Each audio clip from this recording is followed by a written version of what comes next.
the Inspirative TV channel. Meet different people with different experiences, language, culture, arts, and education.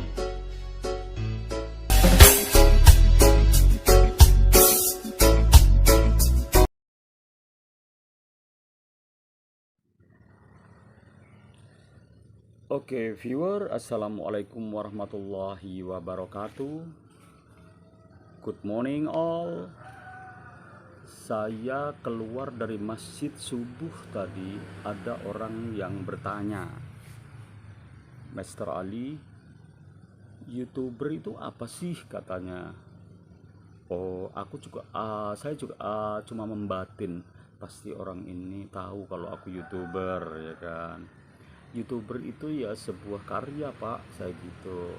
Terus apa yang diinikan YouTuber itu yang disampaikan, kata beliau? Ya tergantung macam-macam juga isi kontennya, Pak, tergantung temanya mereka. Kalau Mr. Ali temanya apa?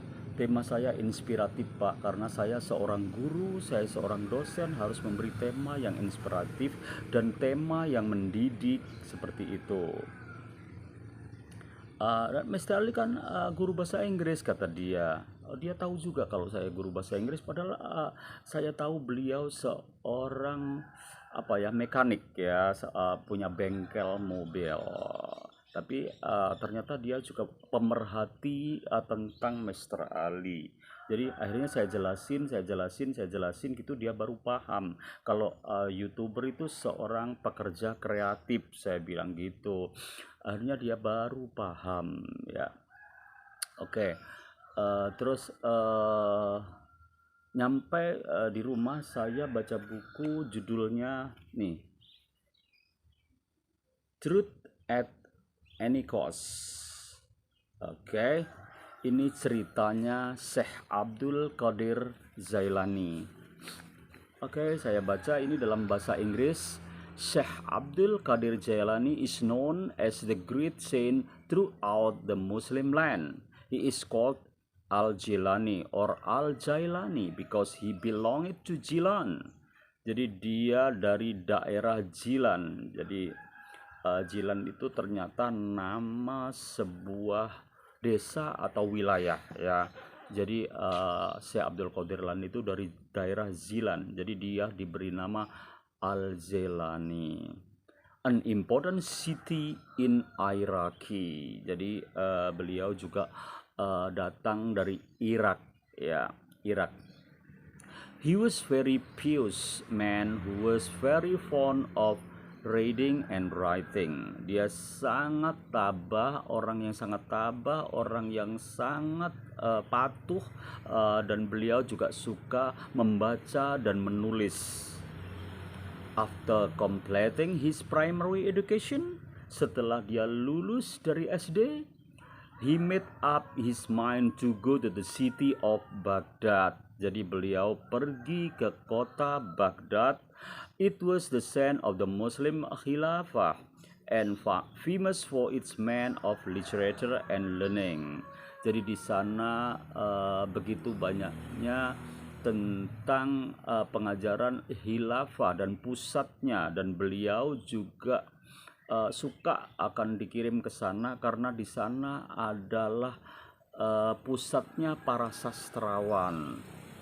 He want to acquire knowledge from renowned scholars, so he asked his mother to allow him to go to Baghdad for his studies. She agreed. Ya, jadi akhirnya dia juga izin ke ibunya, dan ibunya mempersilahkan dia untuk pergi ke Baghdad untuk melanjutkan pendidikannya.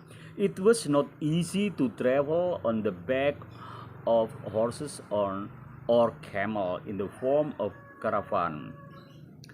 Even these caravan were often attacked and looted in the way, but the thirst for knowledge was so great that young boy didn't care for hazard of journey. Jadi dia naik itu karavan ya, itu bisa dibawa oleh kuda atau onta. Dia nggak peduli apapun resikonya, yang dia ini kan pikirkan hanya pendidikan. Ya, dia pingin mencari pengetahuan sebanyak mungkin di Baghdad. The journey was arranged with a caravan proceeded to Baghdad. Before seeing him off, the mother saved 40 dinars, gold coin in her son's shirt below the arm to conceal them from the robber, and decided while giving her son sent off, the pious mother advised him never to tell lie, even at the cost of his life. Ya, jadi dia diberi uang sebanyak 40 dinar, itu semuanya berbentuk koin emas. Ya, beliau juga diberi mandat sama ibunya, kamu nggak boleh berbohong ya, ditanya orang kamu harus jujur, kata mamanya. Beliau juga menganggukkan kepala dan beliau bersujud sama bunda untuk say goodbye, pergi ke Baghdad untuk mencari knowledge, ilmu pengetahuan. The caravan started for Baghdad. They had not gone very far from Jilan when a band of Dacoit attacked them on the way and looted their belongings. While loading the caravan, a Dacoit came to the young boy and inquired, "Have you got any money with you?" Ya, ternyata karavan itu di jalan dihadang oleh sekawanan penjahat. Iya, dia juga sempat menanyakan ke si Syekh Abdul Qadir atau Abdul Qadir Jailani. Dia tanya, "Have you got any money with you?" Ya, dia bilang, "Yes, I have 40 dinars of gold coin with me," replied the boy. Ya, jadi dia mamanya bilang kamu harus jujur, kamu bilang nggak boleh bohong gitu kan. Dia meskipun bawa dinar, dia bilang sama penjahat itu kalau dia bawa 40 koin emas dinar. Oh my god, ya. Jadi dia masih teringat dengan mamanya. "Yes, I have 40 dinar." The Dacoit could not believe that a boy in such a poor condition would have much money with him. Jadi seorang penjahat itu juga nggak peduli, bukan nggak peduli, dia curiga dia orang miskin, masa sih punya 40 dinar emas, keping emas gitu kan. Dia akhirnya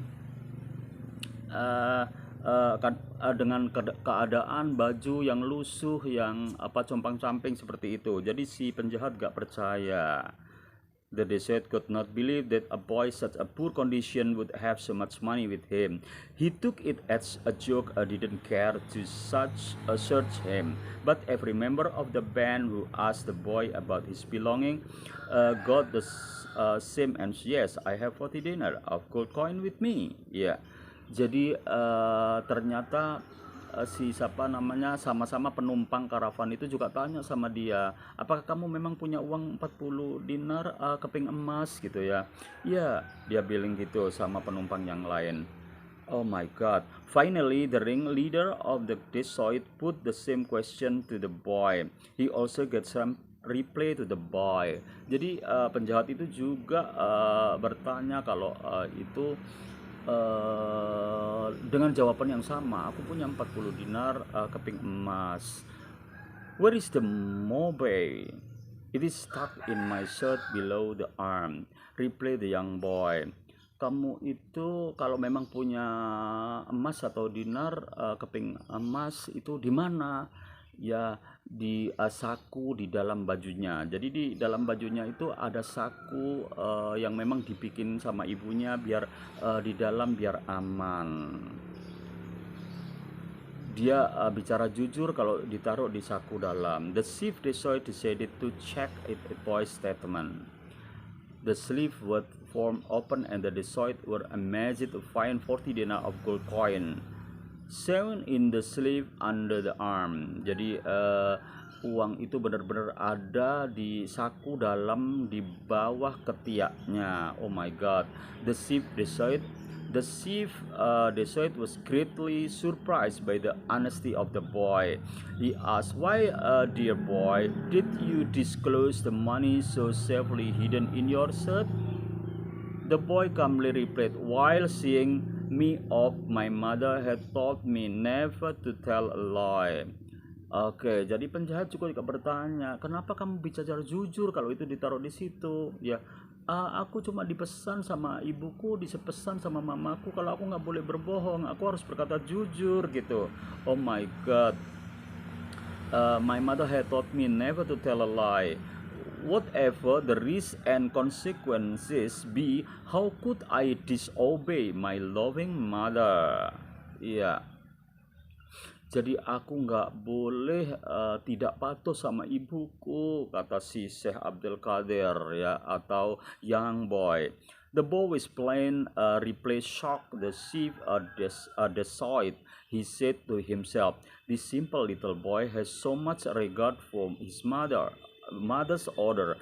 I am grown up man, and with all my senses and wisdom, I am plundering the caravan and in sheer disobedience of God, Allah the Great and the Holy Prophet." He and his companions felt so ashamed of themselves that they gave up the profession of Lord and plunder. They prayed for forgiveness from God the Almighty for their wicked return. The Lord God saw the Lord good so the traveler in the caravan and decided to change their life entirely for good attitude, for good thing, and must be honest. Ya, jadi semua orang atau drivernya karavan itu juga sama penumpang lain di karavan itu juga akhirnya tersadar kalau kita harus jujur apapun resikonya, kayak gitu, seperti Syekh Abdul Qadir Jailani ya. Jadi cerita ini ditulis dalam bahasa Inggris, and I'm understand and I know and I will and I have already transfer into Indonesian. Jadi saya buat dua bahasa. Oke, viewer, itu tadi tentang cerita tentang Syekh Abdul Qadir Jailani. Wabillahi taufiq walhidayah. Wassalamualaikum warahmatullahi wabarakatuh. I will give you the any and other story. See you next time at the same time and same channel.